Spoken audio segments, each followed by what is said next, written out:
जय श्री कृष्णा दोस्तों। आज मैं आप सभी को एक कहानी सुनाने जा रही हूँ।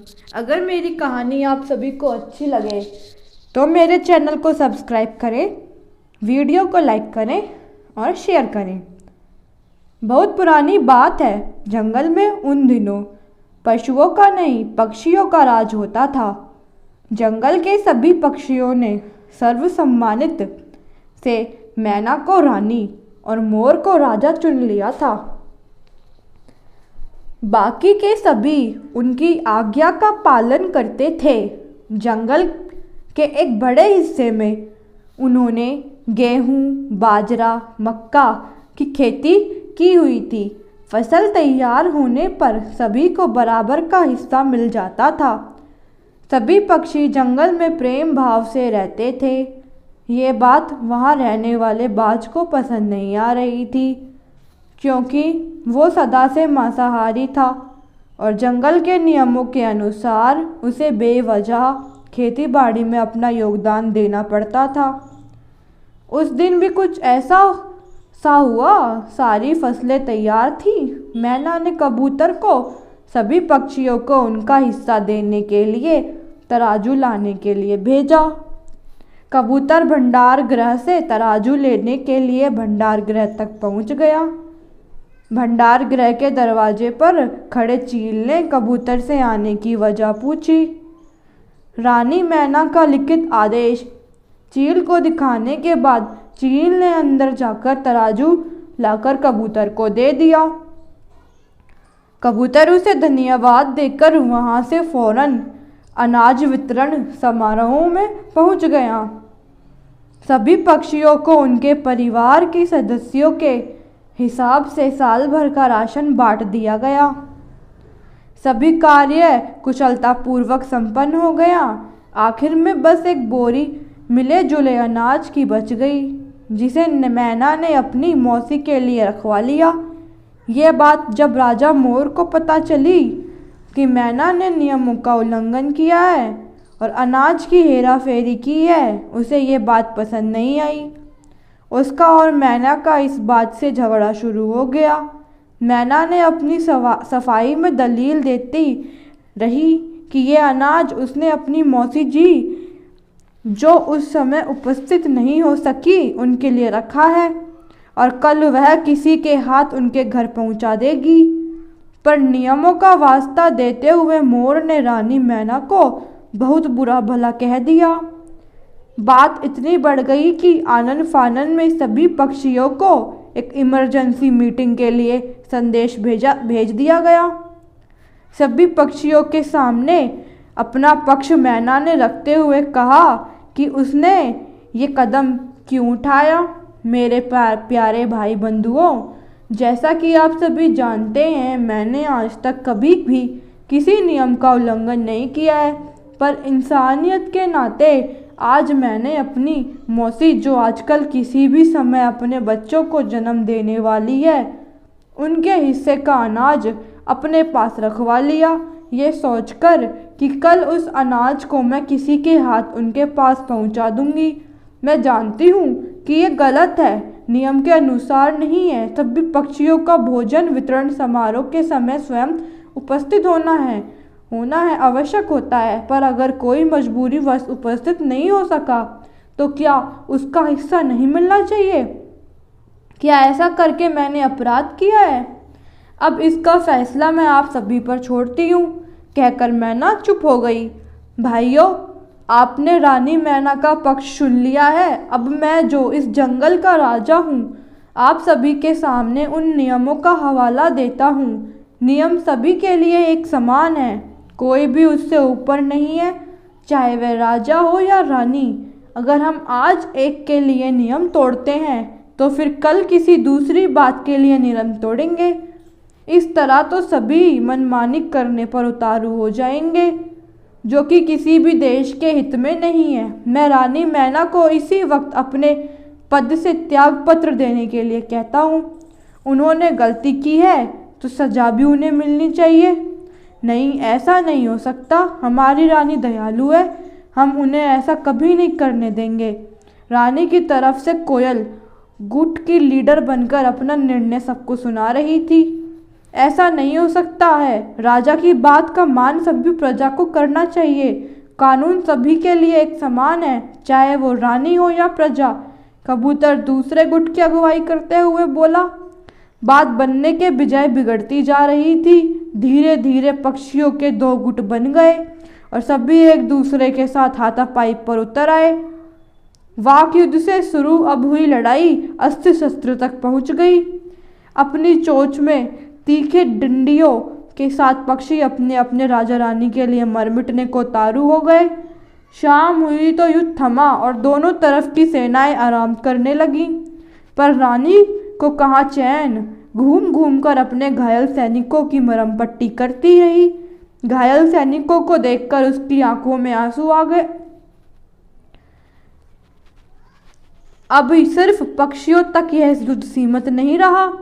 कोयल ने पड़ोसी देश से मदद मांगी, गुहार की। चूहों के सरदार ने आगे बढ़कर मैना की मदद करने के लिए अपने सभी भाइयों को तैयार होने के लिए कह दिया। मैना ने कोयल को युद्ध का सेनापति घोषित कर दिया। कोयल और चूहों के सरदार ने मिलकर एक योजना बनाई। रात को ही दुश्मनों के शिविर में घुसकर चूहों ने सभी मोरों के साथ दूसरे पक्षियों के पंख उतर डाले।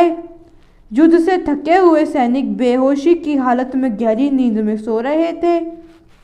उन्होंने चूहों की करतूत का पता ही नहीं चला।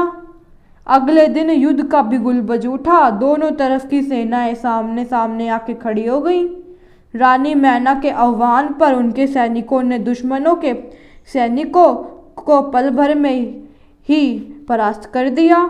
चूंकि उनके छक्के इसलिए छुड़ा दिए उन्होंने कि पंख कुतर जाने के कारण मोर के सैनिक उड़ान नहीं भर सके। चूहों की फौज के साथ मिलकर उसके सैनिकों ने उन्हें पल भर में ही धराशायी कर दिया। मोर ने अपनी हार मान ली और जंगल में जाकर छुप गया। मोर के सैनिकों ने भी अपने राजा के भागते ही हथियार डाल दिए और इधर उधर छुपने लगे।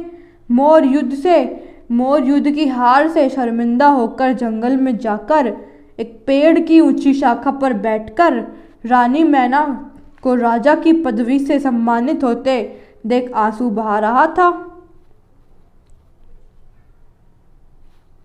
एकाएक जंगल में हड़कंप मच गया। अभी राजा मैना के विश्व विजय का जश्न चल ही रहा था कि कोयल ने आकर सबको सावधान किया कि जंगल में बहेलिया का झुंडा पहुंचा और पक्षियों को उन्होंने अपने पिंजरों में कैद कर रहे हैं। आनन फानन में सभी पक्षी अपने अपने घोंसलों में जाकर दुबक गए। मोर अभी पेड़ पर सबसे ऊंची शाखा पर बैठा हुआ था। पंखों के कुतर जाने से वो ज़्यादा उड़ान नहीं भर पा रहा था। एक बहेलिया की नज़र उस पर पड़ गई। उसने अपने धनुष बाण में तीर भरकर जैसे ही उस पर निशाना साधा, मोर मनुष्यों की आवाज़ में बोल उठा, मुझे मत मारो, मैं एक दिन तुम्हारे किसी काम आऊँगा। बहेलिया के हाथ वहीं रुक गए। वह सोचने लगा, ये मनुष्य की आवाज़ में कैसे बात कर रहा है।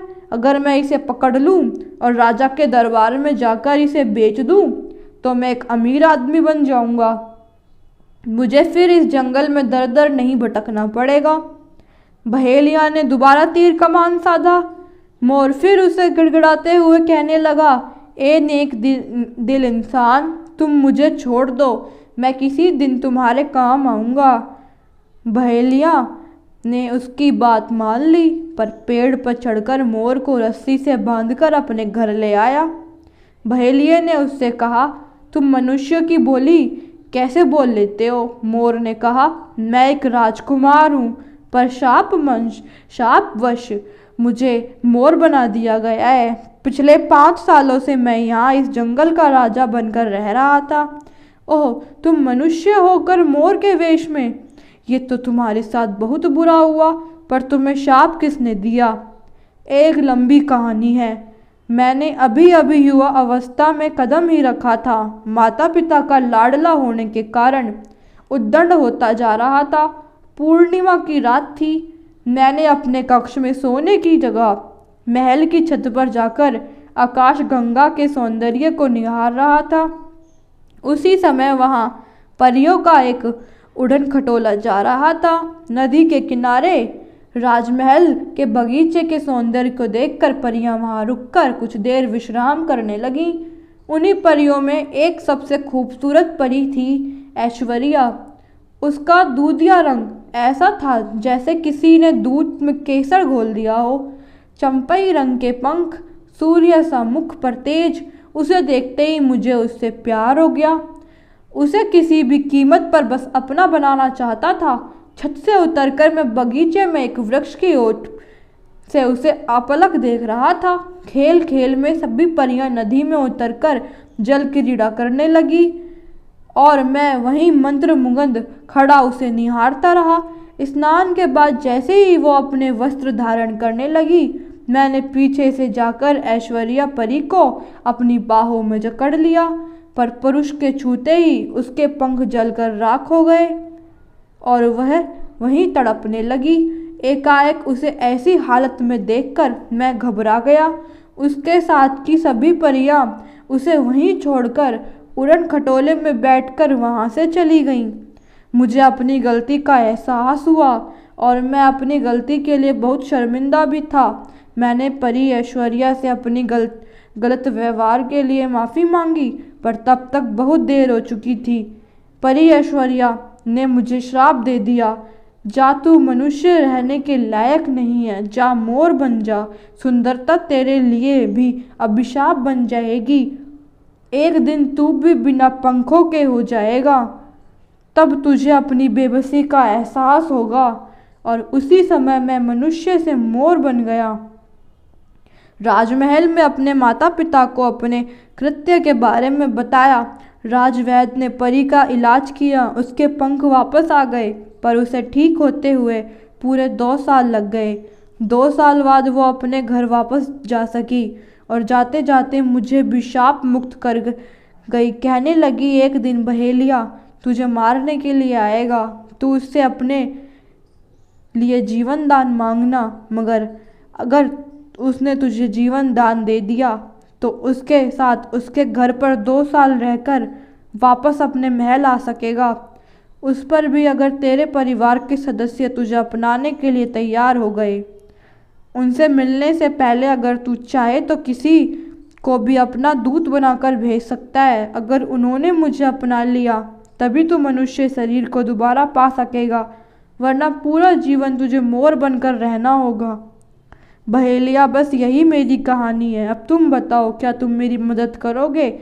कहकर मोर चुप हो गया। मेरा नाम ऐधाश है, तुम मुझे इसी नाम से पुकारो। क्या मैं तुम्हारा नाम जान सकता हूँ? मेरे माता पिता ने मेरा नाम दिव्यंत रखा है। ये तो बहुत ही खूबसूरत नाम है। मुझे यकीन है तुम दिखने में भी काफ़ी सुंदर होंगे। शायद तुम्हारी सुंदरता की वजह से ही ऐश्वर्या परी ने तुम्हें मोर बना दिया। पक्षियों में सबसे सुंदर पक्षी अगर कोई है तो वह मोर है। ऐधास, अब बताओ क्या तुम मेरी मदद करोगे? पर उससे पहले तुम्हें मेरे पंखों को वापस जीवित करना होगा। पर मैं वो कैसे कर सकता हूँ? मैं कोई वैद्य नहीं हूँ।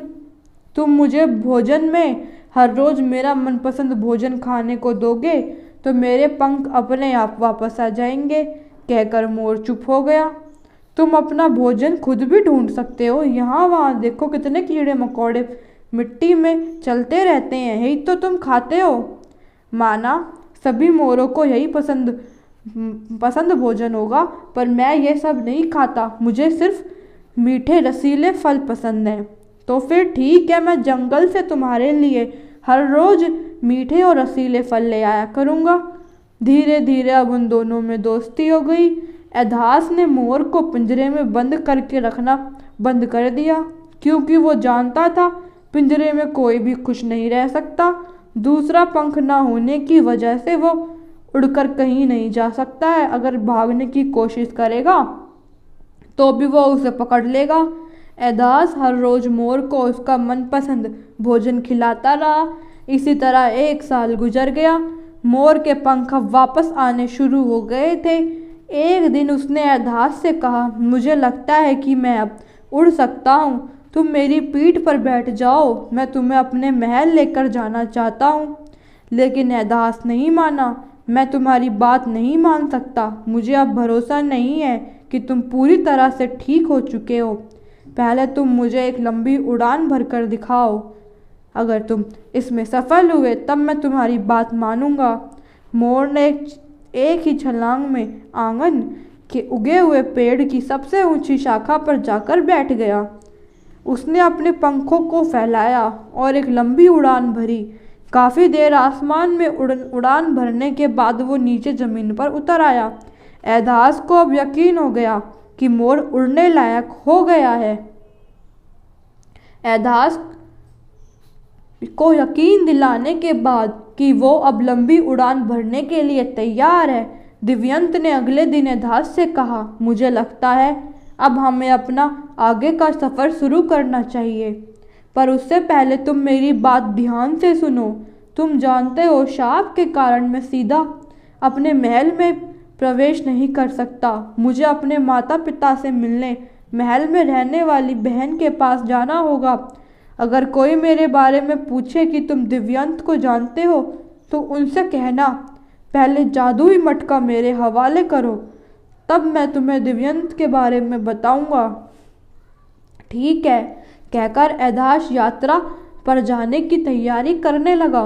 उसने छोटे छोटे पिंजरों में रंग बिरंगी चिड़ियाँ भर ली ताकि किसी को उन पर शक न हो। अगले दिन सूर्योदय होने से पहले ही मोर ने एधास को अपनी पीठ पर बिठा लिया। कई दिनों की लंबी यात्रा के बाद दोनों दिव्यंत के शहर देश अरूबा पहुंच गए। दिव्यंत ने अपनी बहन के महल के ऊपर 2 चक्कर लगाए। उसने देखा देवयानी अपनी सखियों संग गायन का अभ्यास कर रही थी। तरह तरह के वाद्य यंत्रों की धुनों के साथ वो लय मिलाते हुए मधुर स्वर में गा रही थी। यही सही मौका सोचकर उसने एधास को अपनी बहन देवयानी के महल के बगीचे में के द्वार पर उतार दिया और खुद वहीं बगीचे के एक घने वृक्ष के पत्तों के बीच जाकर छुप गया। बगीचे के द्वार से पक्षियों के चहचहाने की आवाज़ें देवयानी का ध्यान भंग कर रही थी। उसने अपनी सखियों को आज्ञा दी, द्वार पर जाकर देखो कौन है जिसने हमारी स्वर साधना को भंग कर दिया है। वो जो भी है उसे इसी समय हमारे सामने उपस्थित करो। सखियों ने बगीचे द्वार पर देखा, एक खूबसूरत नौजवान पिंजरों में रंग बिरंगी पक्षियों को लेकर खड़ा है। आप कौन हैं और यहाँ इस तरह राजकुमारी देवयानी के महल में आने का क्या कारण है? आपने उनकी स्वर साधना में विघ्न उत्पन्न किया है। राजकुमारी ने आपको तुरंत उनके समक्ष उपस्थित होने के लिए कहा है। जी चलिए, कहकर एधास राजकुमारी की सखियों के पीछे पीछे चलते हुए देवयानी के समक्ष उपस्थित हो गया। राजकुमारी के आगे सर झुकाकर अभिनंदन करते हुए, हे अरूबा देश की राजकुमारी, भूलवंश जो आपकी साधना में इन पक्षियों की वजह से खलल उत्पन्न हुआ है, मैं उसके लिए आपसे हृदय तल से क्षमा चाहता हूँ। तुम कौन हो और कहाँ से आए हो? मैं दूर देश का वासी एधास हूँ। मैंने सुना था आपके यहाँ रंग बिरंगी चिड़ियाँ नहीं पाई जाती हैं। बस यही सोचकर आपके लिए ये भेंट लाया हूँ, कहकर उसने पिंजरा राजकुमारी के चरणों में रख दिया। रंग बिरंगी चिड़ियों को देखते ही देवयानी का क्रोध शांत हो गया। पिंजरों को उठाकर वो चिड़ियों से बात करने लगी। तुम कितनी सुंदर हो, ऐसे पक्षी तो मैंने कभी नहीं देखे। बहेलिए, तुम तो कई देशों के जंगलों में घूम घूम कर पक्षियों को पकड़ते हो। क्या तुमने मेरे भाई को देखा है? वो शापवंश मोर बन चुका है। उसे देखे 6 साल हो चुके हैं। आपके प्रश्न का उत्तर मैं आपको तब बताऊंगा जब आप मुझे जादुई मटका देंगी। आप मटका मुझे दे दीजिए, मैं उन्हें भी आपके समक्ष उपस्थित कर दूंगा। बहेलिए, क्या तुम्हें उसने भी यहाँ भेजा है? नहीं, मैं जहाँ भी जाता हूँ अपनी मर्जी से जाता हूँ। नहीं, वो तो मैं उसके बदले तुम्हें नहीं सौंप सकती। इससे अच्छा है वो जहाँ है वहीं रहे। यही उसके और हमारे हित में होगा। राजकुमारी से आज्ञा लेकर बहेलिया ने दिव्यांत को सारी बात बता दी। अपने प्रति बहन के विचारों को सुनकर वह उदास हो गया। एधास ने उससे कहा, तुम निराश मत हो, मुझे यकीन है तुम्हारे पिता तुम्हें जरूर अपना लेंगे। अगले दिन एधास बहेलिये के वेश में राजकुमार दिव्यांत के पिता के पास उनके दरबार में पहुंचा। हे अरूबा देश के राजा, मैं आपके वैभव को कौन नहीं जानता। मेरा नाम एधास है। मैं कई देश की यात्रा करने के बाद आपके राज्य से गुजर रहा था। मुझे पता चला आपके राज्य में रंग बिरंगी चिड़िया पाई नहीं जाती। बस यही सोचकर ये छोटी सी भेंट आपको समर्पित करने के लिए आया हूँ। कहते हुए पिंजरे को उनके चरणों के पास रख दिया। तुम बहेलिये हो, इसका मतलब तुम बहुत जंगलों में घूमे होंगे। क्या तुमने किसी जंगल में मेरे बेटे को देखा है? वो शापवश मोर के वेश में जंगलों में रह रहा है। 6 साल हो गए उसे देखे हुए, पता नहीं अब तक जीवित भी है या। कहते कहते वो चुप हो गए। अगर आप मुझे जादुई मटका देंगे तो मैं उसे अभी आपके समक्ष उपस्थित कर दूंगा। जादुई मटके का तुम क्या करोगे? मैं तुम्हें इतनी धन संपदा दूंगा कि 7 जन्मों तक तुम उसे संभाल नहीं सकोगे। नहीं महाराज, मुझे आपकी धन संपदा नहीं चाहिए। दे सकते हैं तो वो मटका दे दीजिए। ठीक है, जैसा तुम चाहो, मैं तुम्हें मटका देने के लिए तैयार हूँ, पर उससे पहले तुम्हें राजकुमार को हमारे समक्ष पेश करना होगा। मुझे चंद मिनटों का समय दें। कहकर एधास राज दरबार से बाहर आकर खड़ा हो गया। उसने राजमहल के पेड़ पर बैठे मोर को इशारा किया कि वो फौरन उनके पास पहुंच गया। एधास उसे लेकर राजा के सम्मुख उपस्थित हो गया। मोर को देखते ही राजा समझ गया कि यह मेरा बेटा है। अपने सिंहासन से नीचे उतरकर उसने बेटे को गले लगा लिया और उसी समय दिव्यांत शाप मुक्त हो गया। एधास भी दिव्यांत को एक सुंदर राजकुमार में बदलते हुए देखकर आश्चर्यचकित हो गया। राजा ने उसी समय जादुई मटका एधास को सौंप दिया।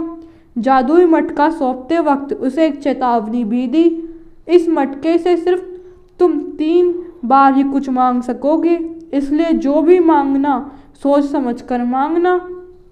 कुछ दिनों तक दिव्यंत के महल में रहने के बाद सबसे विदा लेकर एधास अपने देश की ओर पैदल चल पड़ा।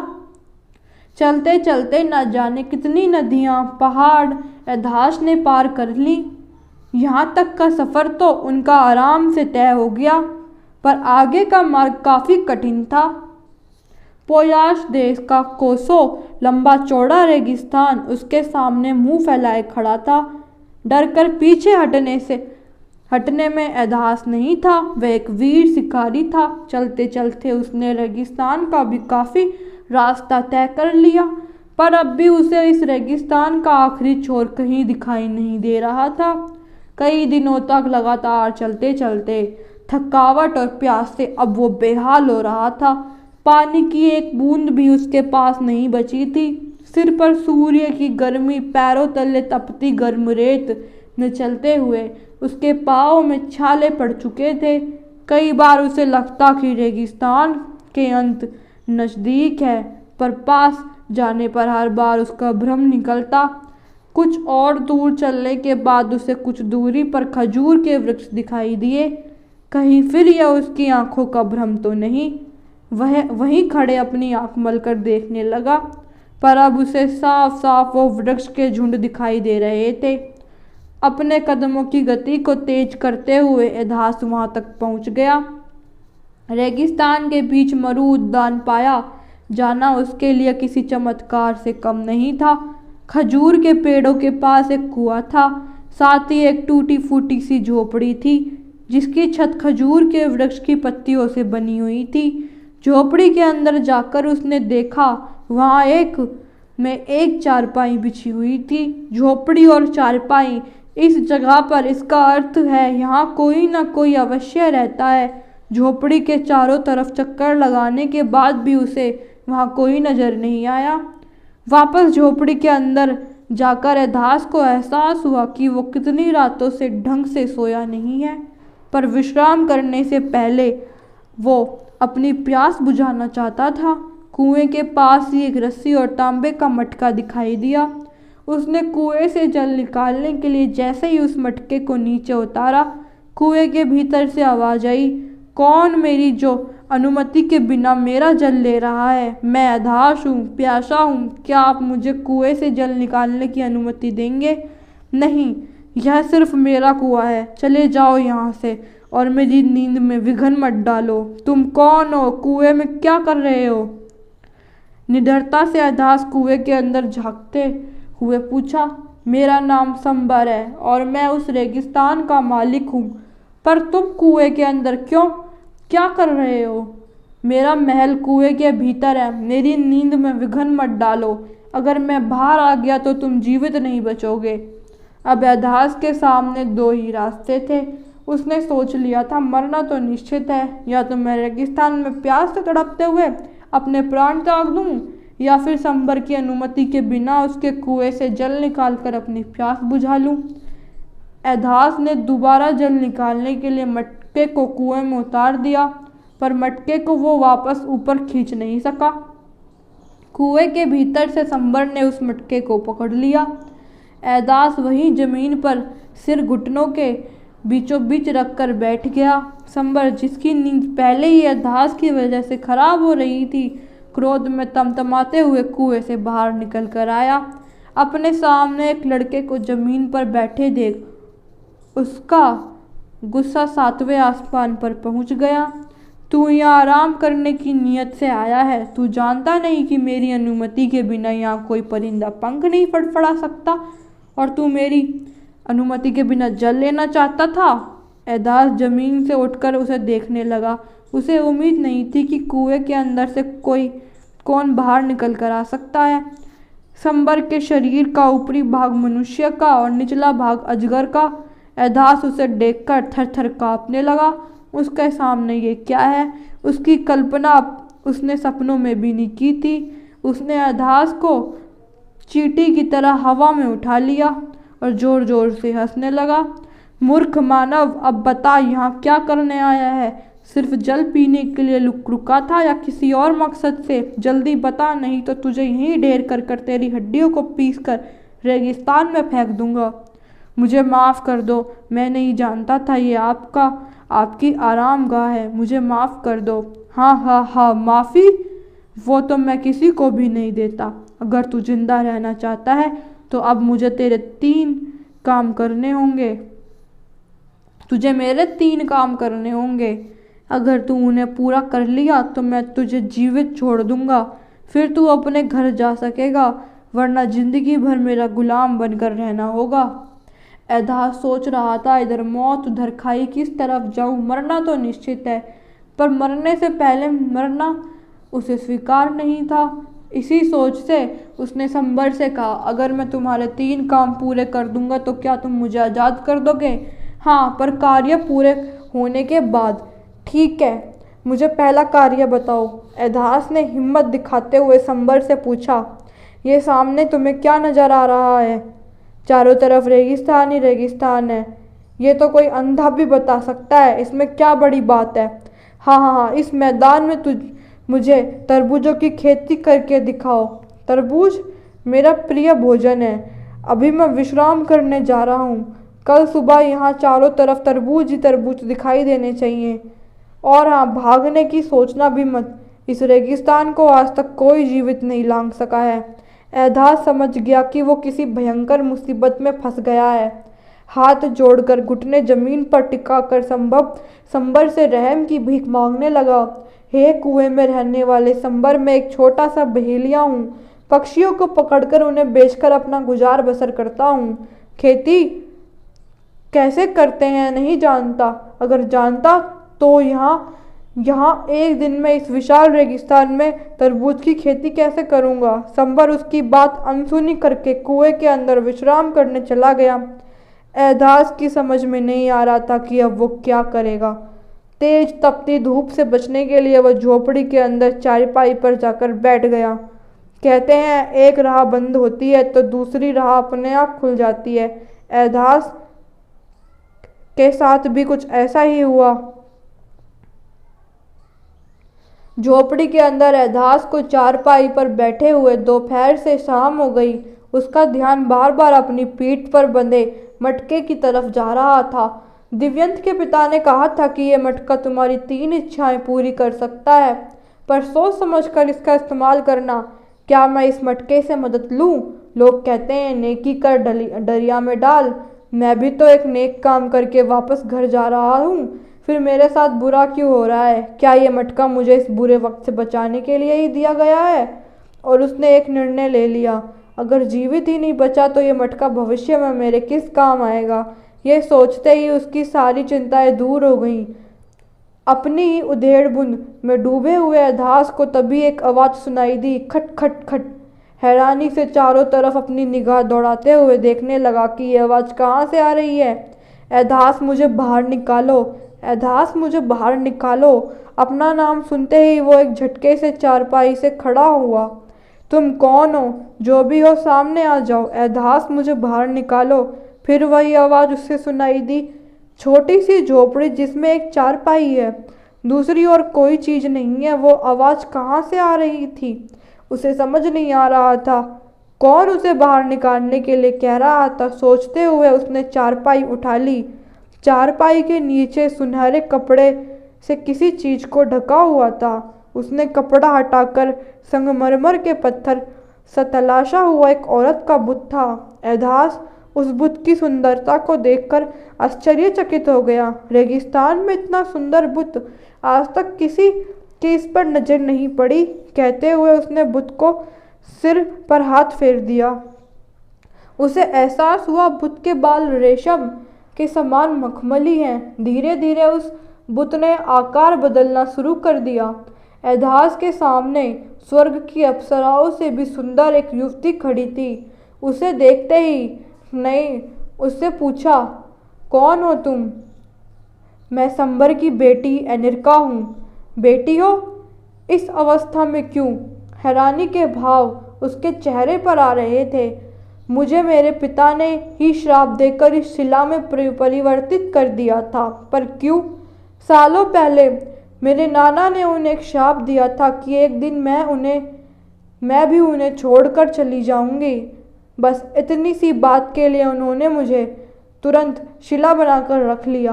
पर तुम तो मेरे छूते ही शिला से युवती बन गई। यह बहुत लंबी कहानी है, फिर कभी बताऊंगी। तुम ये बताओ, तुम यहाँ किस उद्देश्य से आए हो?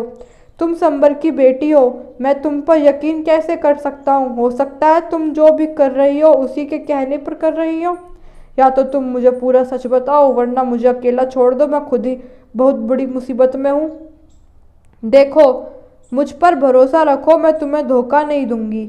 अगर फिर भी तुम्हें मेरी बात पर भरोसा नहीं है तो संक्षेप में तुम्हें सारी बात बताती हूँ।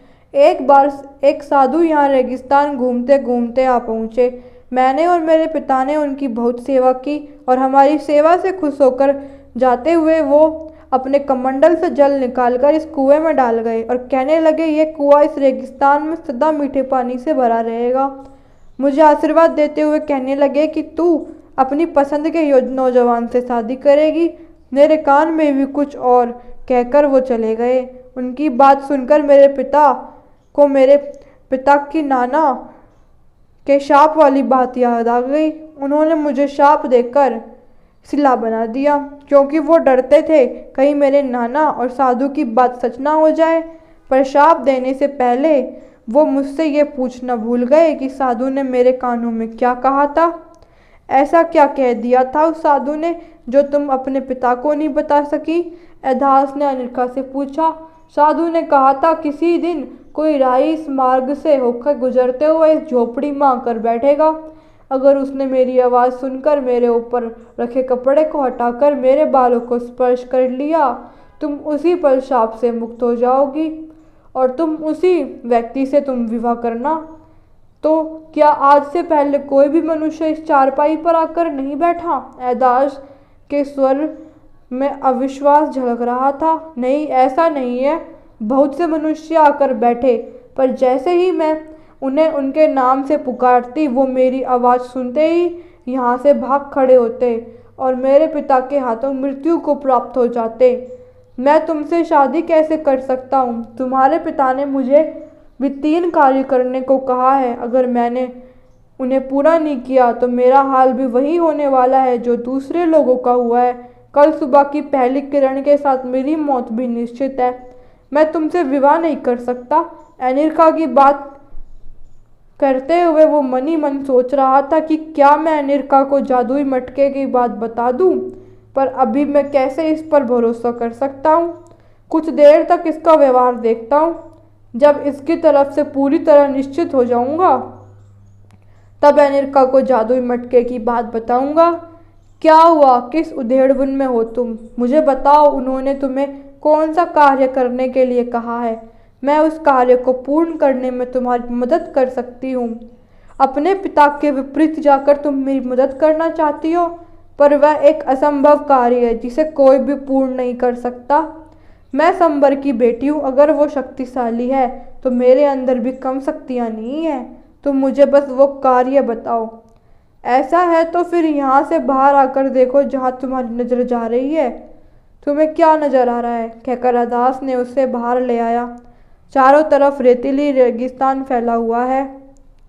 अब बताओ, रातों रात यहाँ इस रेगिस्तान की धरती पर तरबूज की खेती कर सकती हो? बस इतनी सी बात है। तुम चिंता मत करो, मेरे पिता ने तुम्हें बहुत आसान काम दिया है। तुम अंदर जाकर विश्राम करो, तुम्हारा काम सुबह होने से पहले ही पूर्ण हो जाएगा। कहकर एनिरका ने उसे भरोसा दिलाकर अंदर झोपड़ी में भेज दिया। एदास पिछले कई दिनों की यात्रा करते हुए इतना थक गया था कि चारपाई पर लेटते ही वह गहरी नींद में सो गया। सुबह पौ फटते ही उसकी नींद खुली और कल की घटनाओं की याद आते ही वो बाहर भागा। उसके सामने हरियाली ही हरियाली थी। जहाँ तक वो नज़र दौड़ा रहा था उसे तरबूज ही तरबूज नजर आ रहे थे और कुएं के पास ताजे तरबूजों का ढेर लगा हुआ था। उसी समय आंख मलते और जमाई लेते हुए संबर कुएं से बाहर निकला। बाहर के दृश्य को देखकर वो हैरान हो गया। जहाँ तक उसकी नज़र जा रही थी उससे तरबूज ही तरबूज दिखाई दे रहे थे। यह तो तूने तो चमत्कार कर दिया बहीलिए। इस काम को पूरा करने में तेरी मदद किसने करी?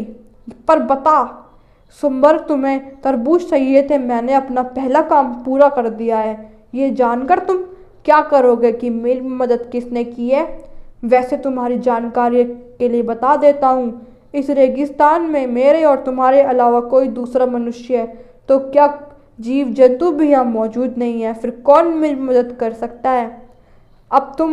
अब मुझे तुम अपनी दूसरी काम बताओ। कहकर अदास चुप हो गया। बताता हूँ, पहले इन स्वादिष्ट तरबूजों को खाकर अपनी आत्मा को तृप्त कर लूँ। कहकर अपने हाथों में तरबूज उठाकर कुएं के अंदर चला गया। अपना पहला काम पूरा होने के बाद और एधास का साहस देखकर संबर ने सोचा कि अब इसे कोई मुश्किल काम देना चाहिए, कोई ऐसा मेहनतकश काम जिसे करने से इसकी कमर टूट जाए। इतना बलिष्ठ नौजवान है, अगर काम पूरा नहीं कर सका तो मेरे बहुत काम आ सकता है। थोड़ी देर कुछ सोचने के बाद कुएं से निकलकर संबर ने एधास से कहा, देखो तुम तरबूज की फसल तो तैयार कर ली, पर इतने तरबूजों का मैं क्या करूँगा? अगर हम इन फसलों को दूसरे देशों में बेच सकें तो हमारे पास काफ़ी धन इकट्ठा हो जाएगा। तुम ऐसा करो, इस रेगिस्तान से एक सड़क का निर्माण वकाड़ा तक करो ताकि मुझे अपनी फसल को दूसरे देश में बेचने में आसानी हो। वकाड़ा का नाम सुनते ही एधास बेहोश होने लगा। पर वो देश तो हजारों मील दूर है, कई नदियाँ दरिया पार कर कर उस तक कोई पहुंच सकता है। एक रात में यह कार्य किसी भी हालत में संभव नहीं है। हे संबर, मुझ पर दया कर। तू कहेगा तो तरबूज की फसल के बाद कोई और फसल की पैदावार कर दूंगा, पर मुझसे ये कार्य मत करवा। एधास की बात सुनी अनसुनी कर कर संबर कुएं में वापस चला गया। संबर के कुएं में वापस जाते ही एनिरका झोपड़ी से निकलकर एधास के सामने खड़ी हो गई। अब मेरे पिता ने तुम्हें दूसरा कौन सा काम करने के लिए कहा है? एनिरका, तुम जाओ यहाँ से। वो कार्य अगर संभव करना चाहे उसके ही वश से बाहर है और तुम एक कोमल सी लड़की हो। मेरे भाग्य में अगर मरना ही लिखा है तो उसे कोई नहीं बदल सकता। तुम अपने लिए किसी और जीवन साथी को चुन लेना। संबर के हाथों मरने से अच्छा है मैं अभी इसी वक्त अपने प्राण त्याग दूं। निराश मत हो अधाश, कार्य शुरू करने से पहले ही हिम्मत छोड़ देना उचित नहीं है। तुम मुझे बताओ, मेरे पिता ने दूसरा कार्य के लिए क्या उद्देश्य तुम्हारे सामने रखा है? एनिरका, क्या तुम वकांडा देश का नाम जानती हो? वकांडा, हाँ बिल्कुल, मेरा ननिहाल है। वहाँ मेरे नाना प्रसेनजित वहाँ के राजा हैं। पर तुम ये क्यों पूछ रहे हो? तुम्हारे पिता ने वहाँ तक सड़क मार्ग बनाने के लिए मुझे 1 दिन का समय दिया है। अब तुम बताओ, ये संभव है? असंभव कुछ नहीं होता है। इसे यूँ समझो, असंभव शब्द में ही तो संभव शब्द छुपा है। अगर तुम ईश्वर में आस्था रखते हो तो इस सड़क मार्ग को बनाने के पीछे कोई बड़ी वजह जरूर होगी। तुम निराश मत हो, कल सुबह तक ये कार्य भी संपूर्ण हो जाएगा। चलो अब इस तपती धूप से यहाँ छाया में आकर विश्राम करो। एधास का पूरा दिन उसी उधेड़ बुन में बीत गया कि रातों रात सड़क कैसे बनेगी। एनिरका के दिए आश्वासन पर उसे यकीन नहीं था। रात हो चली थी। उसने आपको भगवान के भरोसे छोड़कर वो सो गया।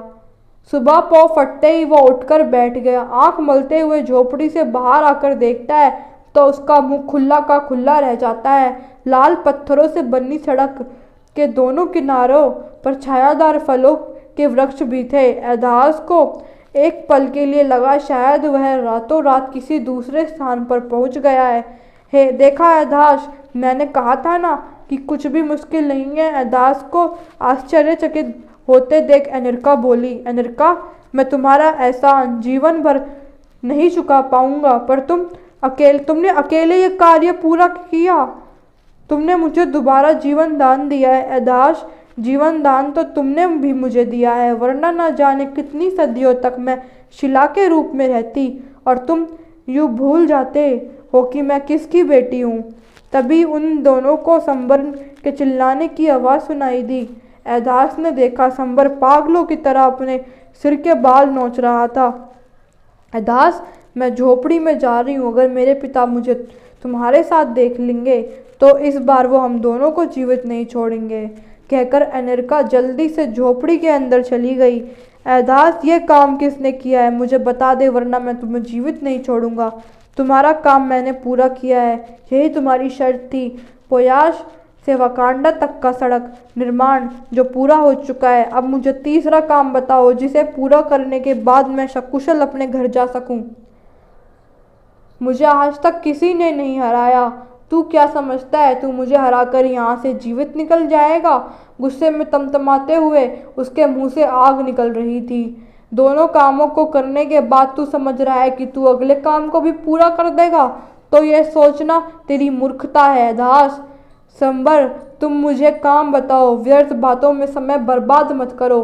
मैं जल्द से जल्द काम पूरा करके अपने घर वापस जाना चाहता हूँ। संबर का तीसरा काम सुनते ही एधास अपना सर पकड़ बैठा। एधास के सिर पकड़े देख संबर जोर जोर से हंसने लगा। तो सुनो, तुम्हें मेरे लिए सुनहरे हिरण की कस्तूरी लानी होगी। कल तक यह कार्य पूरा होना चाहिए। अगर तुम सफल नहीं हुए तो मैं तुम्हें जीवित नहीं छोड़ूंगा। पर यह कैसे संभव है? मैं बहेलिया हूँ, पशु पक्षियों के बारे में सब जानता हूँ। यह भी जानता हूँ इस प्रजाति की दुनिया में सिर्फ एक नर और एक मादा ही बचे हैं। अगर एक भी उनमें से मर गया तो उनकी प्रजाति ही खत्म हो जाएगी। यह काम नहीं करूँगा। इसके लिए चाहे तुम मुझे अपनी जान भी देनी पड़े तो मैं दे दूँगा। हाँ, मैं जानता था कि तुम यह कार्य किसी भी हाल में नहीं करोगे। फिर भी तुम्हें कल तक जीवित रखना मेरी मजबूरी है। कल के बाद तुम उगता हुआ सूर्य कभी नहीं देख सकोगे। कहकर संबर हंसते हुए कुएं के अंदर चला गया। उसके जाते ही एनिरका झोपड़ी से बाहर आई। एधास का उतरा हुआ चेहरा देख कर कहने लगी, मेरे पिता ने अब तुम्हें क्या काम करने के लिए कहा है? एनिरका, तुम भीतर जाओ। ये काम किसी भी हालत में पूरा नहीं कर सकता मैं। ऐसा क्या कार्य है जिसे तुम पूरा नहीं कर सकते हो? मैं जानना चाहती हूँ। तुम मुझे बताओ तो सही, क्या काम है? हर काम से पहले तुमने यही कहा था, फिर भी मेरे पिता के दिए काम पूरे हुए कि नहीं? एनिका, ये तुम भी जानती हो कि वो काम मैंने नहीं तुमने किए हैं। अब जो कार्य संबर मुझसे करवाना चाहता है वो काम ना तो मैं करूँगा और ना ही तुम्हें करने की इजाज़त दूंगा। ठीक है अदास, मैं तुम्हारी सहमति के बिना उस कार्य को नहीं करूँगी, पर पहले तुम मुझे वो काम तो बताओ। सुनो अनिका, तुम्हारे पिता सुनहरे हिरण की कस्तूरी मुझसे मांग रहे हैं। तुम शायद नहीं जानती, दुनिया में सुनहरे हिरण की प्रजाति के एक नर और एक मादा ही बचे हैं। अगर उनमें से कोई एक भी मर गया तो उनकी प्रजाति लुप्त हो जाएगी। मैं ये काम हरगिज नहीं करूँगा। क्या मुझे अब इस जादुई मटके का राज अनिका को बता देना चाहिए? वो मुझ पर कितना भरोसा करती है और इस बात में भी अब कोई शक नहीं है कि वो मुझे धोखा दे रही है। क्या हुआ? तुम बीच बीच में कहाँ खो जाते हो? इस काम को पूरा करने के लिए तो मैं भी तुम्हें नहीं कहूँगी, पर मुझे यकीन है कि हम कोई ना कोई रास्ता निकाल ही लेंगे। एनिका, मैं तुम्हें कुछ बताना चाहता हूँ। हाँ कहो ना। देखें ये क्या है? अपने झोले से एक मटका निकालकर एनिका को दिखाते हुए। एधास, ये तो कोई भी बता सकता है ये मटका है। एनिका, ये कोई ऐसा वैसा मटका नहीं है, ये जादुई मटका है जो हमारी 3 इच्छाओं को पूरा कर सकता है। ये हमें यहाँ से बाहर निकाल सकता है। तुम सही कह रहे हो एदास, पर संबर के तीनों काम पूरे करने के बाद ही हम इस रेगिस्तान को पार करेंगे। और जहाँ तक इस मटके की बात है, इतने छोटे छोटे कामों के लिए हम अभी इसका उपयोग नहीं करेंगे। इसे आने वाले भविष्य के लिए सुरक्षित रखते हैं। तुम चिंता मत करो, हम कोई ना कोई रास्ता निकाल ही लेंगे। तुम्हें अभी भी यकीन है कि कोई रास्ता निकल आएगा? उम्मीद पर दुनिया कायम है, बचपन से ही ये सुनती आई हूँ और हम ऐसे उम्मीद तो नहीं छोड़ सकते। एधाश, मेरे पिता ने तुमसे सुनहरा हिरण क्यों लाने को कहा है, तुम जानते हो? नहीं, मैं नहीं जानता, और जानकर फ़ायदा भी क्या होगा? फिर भी अगर तुम्हें लगता है कि मुझे इस बारे में पता होना चाहिए तो तुम कह सकती हो, पर किसी भी हालत में इस काम को पूरा करवाने के लिए अपने पिता की तरफदारी मत करना। मेरे पिता अब बूढ़े हो रहे हैं और उन्हें अपनी शक्तियाँ वापस चाहिए। तुम्हें मैंने बताया था, एक दिन इस रेगिस्तान में साधु गुजर रहे थे और हम दोनों ने उनकी बहुत सेवा की थी। मैं जानता हूँ एनिका, ये बात तुम बता चुकी हो। कोई और बात करो, मुझे नहीं सुननी ये कहानी दोबारा। मैं तुम्हें वो कहानी नहीं सुना रही। उस दिन बात अधूरी रह गई थी, उसके आगे हुआ था यो वो बता रही हूँ। साधु से संबर से अपने लिए अमर होने का वरदान मांग लिया। उस साधु ने उनसे कहा कि जब तुम्हें लगे कि तुम थक जाते हो तो तब समझना तुम्हारा अंत नज़दीक है। तब सुनहरे हिरण की कस्तूरी खाने से तुम अमर हो जाओगे। तुम्हारे पिता खुद इतने शक्तिशाली हैं, ये कार्य तो वे स्वयं भी बहुत पहले से कर लेते। एधास, ये बहुत लंबी कहानी है। मेरे पिता पहले इस कुएं में नहीं रहते थे। हमारा बहुत बड़ा राजमहल रेगिस्तान के उस छोर पर स्थित है, पर एक शाप के कारण अब वो इस रेगिस्तान को पार कर उससे बाहर नहीं निकल सकते। इसलिए मेरे पिता इस कुएं के अंदर रहने लगे। अब पहले जैसी शक्तियाँ भी वो नहीं रहे, शक्तिशाली भी नहीं रहे। इसका अर्थ ये नहीं कि वह कमज़ोर है और तुम उन्हें हरा सकते हो। इसलिए खुद को अमर करने के लिए उन्होंने तुम्हें कस्तूरी लाने के लिए कहा है, क्योंकि उनके 2 काम तुम पूरे कर चुके हो और तुमसे उनकी उम्मीद बंध गई है। अनिका, तुमने कहा किसी ने उन्हें श्राप दिया था। कौन है जो उनसे भी शक्तिशाली हैं? मेरे नाना, तुम्हारे नाना। पर उन्होंने अपने दामाद को क्यों श्राप दिया? मेरी माँ के कारण। मेरे नाना वकांडा देश के राजा। तुम जानते हो मेरे पिता ने तुमसे वहाँ तक सड़क बनाने के लिए क्यों कहा? नहीं, मैं नहीं जानता। वो इसलिए, जब कस्तूरी खा लेंगे तब उन्हें इस दुनिया में कोई नहीं हरा सकेगा।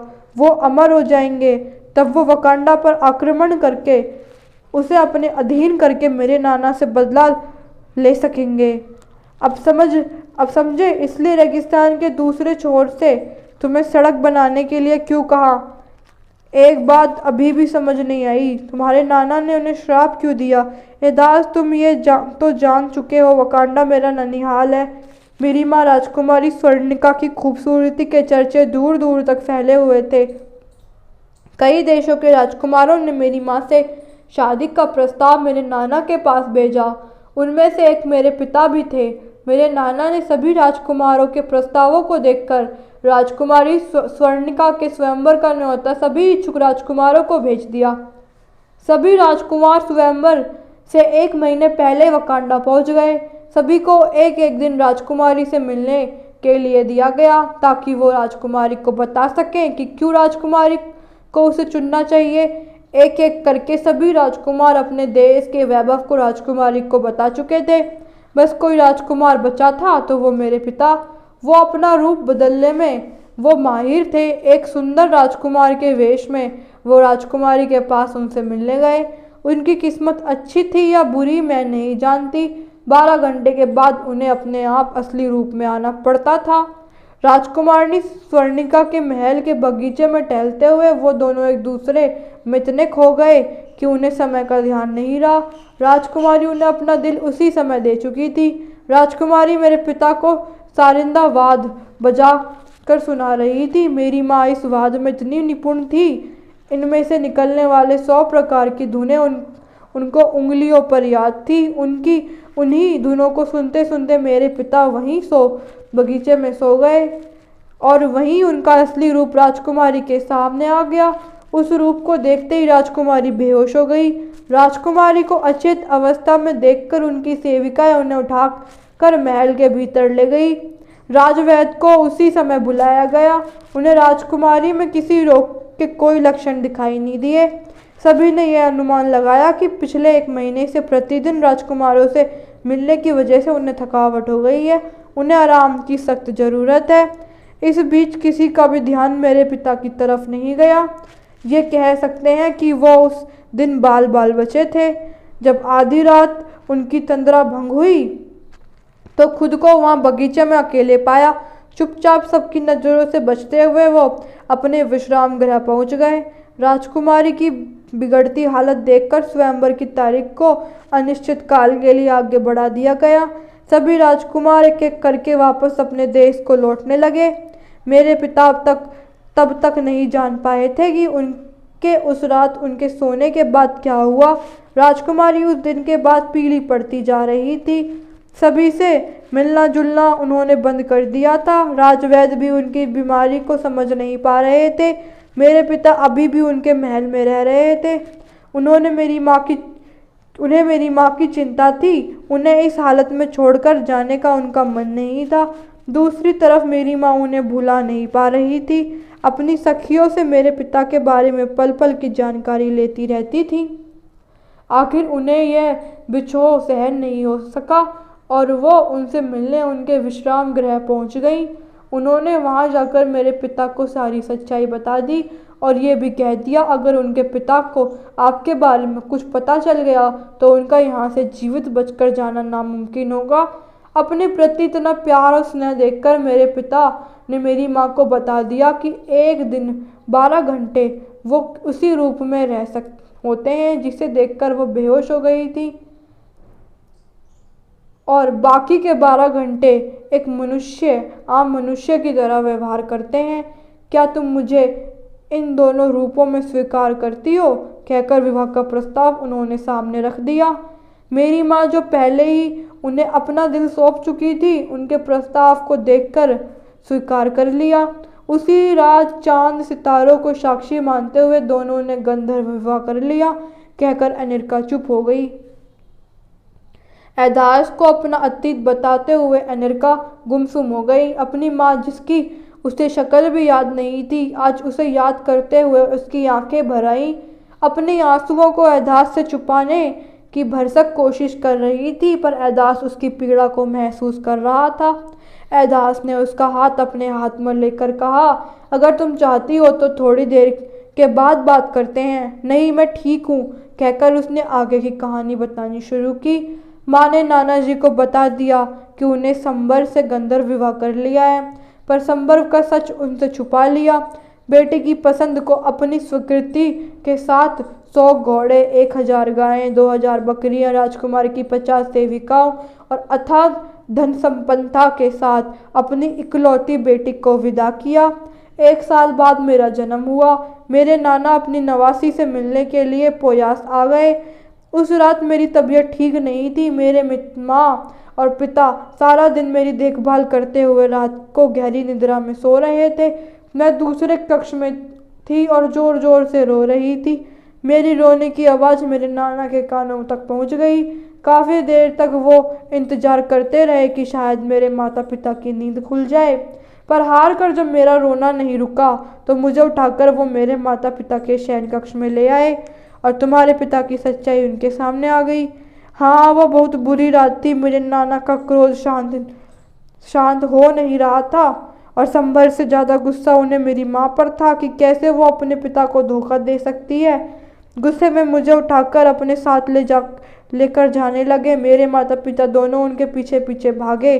मेरी माँ को उन्होंने उसी वक्त क्रोध में श्राप दे डाला, जा तू यहीं रहना चाहती थी, अब इस महल से बाहर तू कभी नहीं कदम रख सकेगी। मेरे पिता उन्हें मनाने के लिए रेगिस्तान तक पहुंच गए, पर उनके क्रोध वो भी शांत नहीं कर सके। अपनी बेटी के बदले में वो संबर और स्वर्णिका की बेटी यानी मुझे अपने साथ लेकर जा रहे थे, ताकि उन्हें भी पता चले कि बेटी की जुदाई किसी पिता के लिए कितनी कष्टदायक होती है। पर तुम तो यहीं हो, अपने पिता के पास हो। मेरे पिता को रोते बिलखते देख उनका दिल तो नहीं पसीजा, पर एक श्राप देकर उन्होंने मुझे उनके पास छोड़ दिया। जिस औरत से तू इतना प्यार करता है, आज के बाद तू उसकी शक्ल कभी नहीं देख सकेगा। स्वर्णिका उस महल से कभी बाहर नहीं निकल सकेगी और तू इस रेगिस्तान से। तेरी बेटी भी तुझे धोखा देकर तेरी मर्जी के खिलाफ जाकर एक लड़के के साथ भागकर शादी करेगी। शायद तब तू एक बाप की बेबसी को समझ सकेगा। कहकर वो गुस्से से वहाँ से चले गए। मैं 16 साल की हो चुकी थी जब वो साधु वहाँ आए। उनके जाने के बाद मेरे पिता ने मुझे शिला बना दिया। ये बात शायद वे साधु पहले ही जान चुके थे, इसलिए जाते जाते मेरे कानों में मेरे उद्धार का उपाय बताते गए। ये मेरी पूरी कहानी है। कहकर अनिर्का चुप हो गई। पर आगे क्या करना है? बातों बातों में रात हो गई। हमारे पास अब सिर्फ चंद घंटे हैं। एधास, कल सुबह मैं सुनहरे हिरण का रूप धारण कर लूँगी और मुझे संबर के पास ले जाना और उनसे कहना कि यह हिरण को मार नहीं सका। अब ये आपके सामने है, आप इसके साथ जो करना चाहते हैं कर लीजिए। और अगर उन्होंने तुम्हें हिरण समझकर मार डाला तब मैं क्या करूँगा? मेरा झूठ उसी वक्त उनके सामने आ जाएगा। मैं तुम्हें खतरे में नहीं डाल सकता हूँ। अब अगर मरना ही नसीब है तो इकट्ठे मरेंगे। मुझे कुछ नहीं होगा। एधास, तुम मेरी बात ध्यान से सुनो। अपनी पूरी बात समझाने के बाद एधास ने अपनी स्वीकृति अनिर्का को दे दी। अगले दिन सुबह सूर्योदय होते ही संबर कुएं से बाहर निकला। आज उसके लिए सबसे खुशी का दिन था। कुएं से बाहर निकलते ही उसने देखा एधास जमीन पर मुंह लटका कर बैठा हुआ है। संबर के चेहरे पर आई खुशी गायब हो गई। क्या हुआ? मेरा कार्य पूरा हुआ कि नहीं? मुझे सुनहरा हिरण दिखाई नहीं दे रहा है। तू अपनी जान की सलामती चाहता है कि नहीं? मौत से तुझे डर नहीं लगता? आज मैं अपने हाथों तुझे ऐसी मौत मारूंगा, सोच भी नहीं सकता। जमीन से उठकर संबर के सामने एधास हाथ जोड़कर खड़ा हो गया। आपका आदेश हो, मैं वो कार्य पूरा ना करूं, यह तो स्वप्न में भी नहीं सोच सकता। सुनहरे हिरण को तो मैंने रात में ही पकड़ लिया, बस उसका वध रात को करके उसके शरीर से कस्तूरी नहीं निकाली। आपके जागने की प्रतीक्षा में उन्हें तरबूज के खेतों से लाकर हरी भरी पत्तियां खिला रहा, ताकि आपको बिल्कुल तरोताजा कस्तूरी खाने को मिले। कहकर एधास चुप हो गया। तुम तो बहुत समझदार हो। चल अब उसे मेरे पास लेकर आ, और प्रतीक्षा नहीं कर सकता। एधास झोपड़ी के पीछे जाकर सुनहरे हिरण के वेश में अनिर्का को उसके सामने उपस्थित कर दिया। संबर जैसे ही अपने दोनों हाथ से जैसे ही हिरण को पकड़ने लगा, हिरण ने तितली का रूप धारण कर लिया। एधास भागो कहकर और तितली इधर उधर उड़ने लगी। पकड़ो उनको, संबर अपने सैनिकों पर चिल्लाते हुए बोला। संबर वहीं खड़ा अपने सैनिकों को उन्हें जिंदा या मुर्दा पकड़कर लाने का आदेश देता रहा। संबर की अजगरी सेना उसकी आवाज़ सुनते ही कुएं से निकलकर उनके पीछे भागी। संबर अपना सिर पकड़कर वहीं जमीन पर बैठ गया।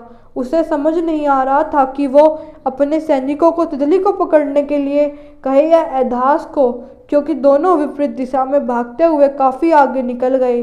काफ़ी आगे जाने के एक सुरक्षित स्थान देखकर अनिर्का अपनी असली रूप में आ गई। कई कोस चलने के बाद अनिर्का एधास रेगिस्तान के बीचों बीच बने पहाड़ों के पास पहुंच गए। पहाड़ की तलहटी पर उन्हें वहां 12 सिंहों का झुंड नजर आया और अपने वेश को फिर बदलकर वो उन्हीं में मिल गए। हाँफते हुए संबर के सैनिक 12 सिंहों के समूह के पास पहुंचे। झुंड के सरदार से पूछने लगे, तुमने कहीं एक युवक और युवती को भागते हुए देखा है? सच सच बता दो, वरना संबर के क्रोध का शिकार होना पड़ेगा। हे संबर के सेनापति, रेगिस्तान में रहते हुए संबर दुश्मनी मोल लेने का तो मैं सोच भी नहीं सकता। हाँ, मैंने उन्हें यहाँ से विपरीत दिशा में उड़ते हुए देखा है। तुम पश्चिमी दिशा की ओर जाकर देखो, वो उसी तरफ गए हैं। संबर का सेनापति बहुत चतुर था। उसने अपनी 1/4 सेना को पश्चिमी दिशा की ओर प्रस्थान करने का आदेश दिया और खुद बाकी की सेना के साथ 12 सिंह के झुंड को घेर लिया। 4 महीनों तक संबर के सैनिक वहीं घेरा बनाकर डटे रहे, सोचकर कि अगर वो यहाँ छुपे होंगे तो कभी न कभी तो बाहर निकलेंगे, पर ऐसा कुछ नहीं हुआ। वहीं बैठे बैठे अजगरी सेना की शक्ति खत्म होती जा रही थी। आखिर हार कर उन्होंने वहां हटने का मन बना लिया। संबर की अजगरी सेना के हटते ही अनिर्का और एधास 12 सिंह के सरदार को धन्यवाद देकर आगे चल पड़े।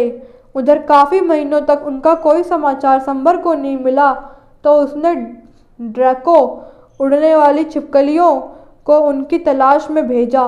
ड्रैको सैनिकों ने अपनी तीव्र दृष्टि से देख लिया कि अनिर्का एधास किस ओर जा रहे हैं। संबर की ड्रैको सेना के उड़ान भरते ही उन्होंने सूर्य की रोशनी को भी पृथ्वी पर आने से रोक दिया। हर तरफ अंधेरे का साम्राज्य हो गया। अपनी हरी आंखों के सहारे वो अंधेरे में अनिर्का और एधास की परछाई को देख सकते थे। अंधेरा छा जाने से अनिर्का समझ गई कि उसके पिता ने उनके अपने दूसरे सैन्य बल ड्रैको को उनके पीछे लगा दिया है। एधास, हमें जल्दी छुपने की जगह तलाश करनी होगी।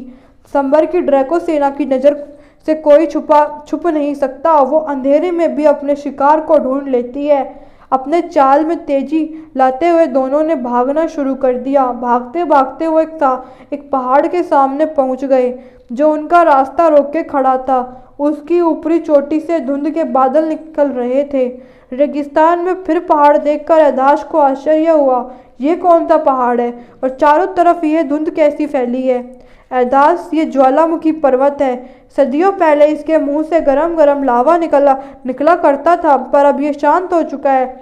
इसलिए जैसे ही रात होती है, इसके मुंह से धुएं की जगह धुंध के बादल निकलते रहते हैं। ये हमारे लिए सुरक्षित स्थान हो सकता है, क्योंकि धुएं और धुंध के बादल ड्रैको को दृष्टिहीन कर देते हैं, और आज से पहले संबर ने अपनी सेना का इस्तेमाल कभी नहीं किया। ड्रैको ये बात नहीं जानते कि ये धुंध उनके लिए कितनी हानिकारक सिद्ध हो सकती है। एधास, अपनी चाल को तेज करो, हमें शीघ्र ही पर्वत के शिखर पर पहुंचना है। कुछ ही देर में अनिर्का एधास पर्वत के शिखर पर पहुंच गए। उनके अनुमान से भी ज़्यादा वहां भयंकर ठंड पड़ रही थी। ड्रैको की सेना को वो अपनी ओर आकर्षित करने में कामयाब हो गए थे, पर एधास को वहां ठंड के मारे बुरा हाल हो रहा था। अनिर्का ने कुछ सूखी हुई घास और लकड़ियों को इकट्ठा किया और 2 खुदरे पत्थरों को उठाकर उन्हें रगड़ने लगी। रगड़ते हुए पत्थरों की चिंगारी निकली और सूखी घास में आग पकड़ ली। एधास और अनिर्का इस बात से बेखबर थे कि जिस चट्टान पर बैठकर उन्होंने आग जलाई है, उसके नीचे ज्वलनशील गैसों का भंडार है। ड्रैको का दल पूरी तेजी से उनकी ओर बढ़ता चला जा रहा था। पर्वत के शिखर पर बैठे हुए अनिर्का और एधास को उन्होंने घेर लिया। उधर धुंध के साथ आग जलने के कारण धुएं के बादल भी ऊपर की ओर फैलने लगे। ड्रैको की सेना एक एक करके नीचे पर्वत पर गिरकर तड़पने लगी। चारों तरफ उनके चिल्लाने की आवाज़ें आ रही थी। उसी समय एक तेज धमाका हुआ। ज्वालामुखी के अंदर से लावा तेजी से बाहर आना शुरू हो गया। अब सब कुछ इतनी जल्दी हुआ कि अनिका और एधास को कुछ भी समझ नहीं आया कि ये क्या हो गया। एधास, जल्दी से जादुई मटके से एक उड़ान खटोला पेश करने के लिए कहो। एधास अनिका की बात सुने बिना मटके को अपने झोले से निकाल चुका था। उसे समझ आ गया था अब जादुई मटके से मदद लेने का समय आ गया। सुंदर सुंदर प्यारे मटके, संकट आया जान बचाओ, उड़न खटोला तुम लेकर आओ।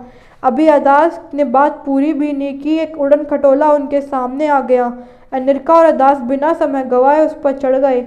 उड़न खटोले में बैठते ही अनिका ने उड़न खटोले से कहा, मुझे मेरी माँ के महल में जाना है। अनिका के आदेश के साथ ही उड़ान खटोला उसे ओर मुड़ गया। महल के मुख्य द्वार पर आकर दोनों उड़न खटोले से उतरकर महल के अंदर गए। महल की अद्भुत सुंदरता को देखकर दोनों चकित थे। सोने की दीवारों से बना हुआ महल बिल्कुल खाली था। एक एक कमरे में घूमते हुए उन्होंने पूरा महल देख लिया।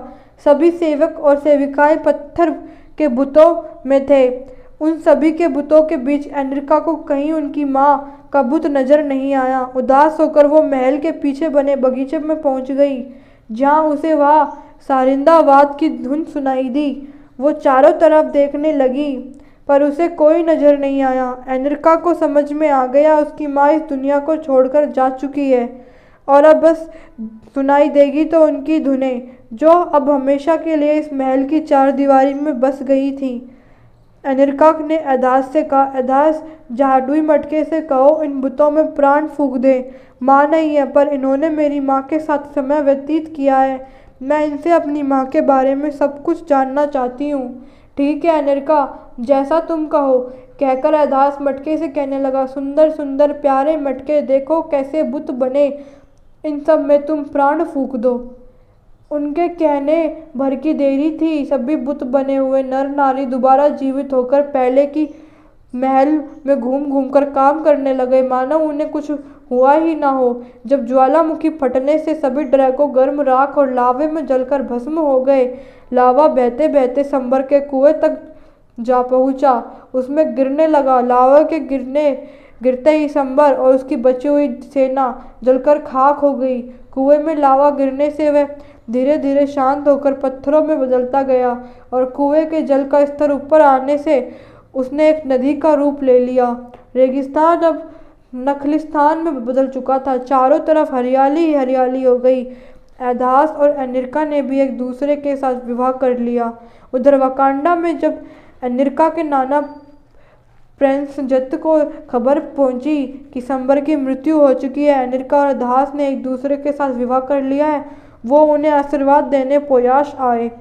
अनिका और एधास से मिलने के बाद उन्होंने दोनों को वकांडा देश का उत्तराधिकारी बना दिया। अनिका और एधास ने उन्हें अब उनके पास रहने के लिए कहा, पर अपनी बेटी को वहाँ महल में न देखकर पश्चाताप के आंसू बहाते रहते थे।